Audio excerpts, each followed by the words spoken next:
এবার আবহাওয়া পরিস্থিতি নিয়ে জানাতে রাজধানীর মহাখালী থেকে যোগ দিচ্ছেন সহকর্মী খালেদ রায়হান। রায়হান, আজকের কয়েকদিন ধরেই বৃহস্পতিবার পর্যন্ত মূলত ভারী বৃষ্টিপাত হওয়ার সম্ভাবনা রয়েছে সারা দেশেই। সেক্ষেত্রে আজকের আবহাওয়া পরিস্থিতি কেমন দেখছেন, আর আবহাওয়া অফিস সূত্রে কি জানা গেছে? এখন জন্ম সনদ দিয়ে খোলো বিকাশ স্টুডেন্ট অ্যাকাউন্ট।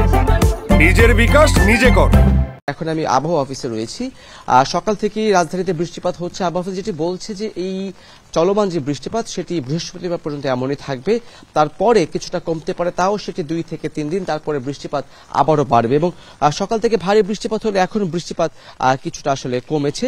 তবে আবহাওয়া অফিস যেটি বলছে যে এই যে বৃষ্টিপাত সেটি মূলত মৌসুমী বায়ুর যে প্রভাব, সেই মৌসুমী বায়ুর সক্রিয় থাকার কারণেই কিন্তু এই বৃষ্টিপাত হচ্ছে। এবং শুধু রাজধানী না, সারা দেশে 8টি বিভাগেই কিন্তু বৃষ্টিপাত রয়েছে। তবে পূর্ব এবং উত্তরাঞ্চলে বৃষ্টিপাতের সংখ্যাটা পরিমাণ বেশি গত কয়েকদিন ধরে হয়েছে, আজকেও হবে এবং চলমান এই বৃষ্টি কিন্তু বৃহস্পতিবার পর্যন্ত থাকবে।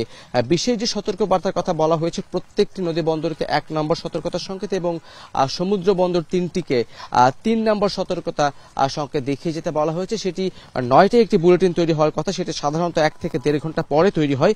আর সেখানে পরবর্তী যে আপডেট, যেই সতর্কতা সংকেতগুলো রয়েছে সেগুলো থাকবে না, সেগুলোকে বাড়ানো হবে। সেই বিষয়ে পরবর্তী যে বুলেটিন সেখানে হয়তো জানানো হবে। এবং কি পরিমাণে বৃষ্টিপাত গত 24 ঘন্টায় হয়েছে সেটিও 9টার যে বুলেটিনটি তৈরি করা হবে আবহাওয়া অফিসের পক্ষ থেকে সেখানে জানানো হবে।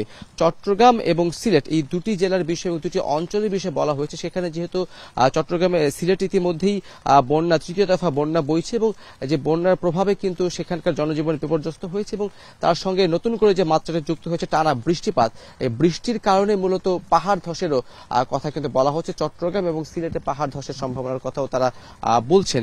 সব মিলে বলা যায় যে চলমান যে বৃষ্টিটি আসলে হচ্ছে সেটি আগামী 2 থেকে 3 দিন থাকবে এবং তারপরে হয়তো সেটি কমে যাওয়ার সম্ভাবনা রয়েছে। তবে সেটি কমলেও তারপরে আবারও 2 থেকে 3 দিন থেমে আবারও বৃষ্টিপাতের সম্ভাবনা রয়েছে। আবহাওয়া পরিস্থিতি ও পূর্বাভাস নিয়ে আবহাওয়া অফিস থেকে জানাচ্ছিলেন সহকর্মী খালেদ রায়হান।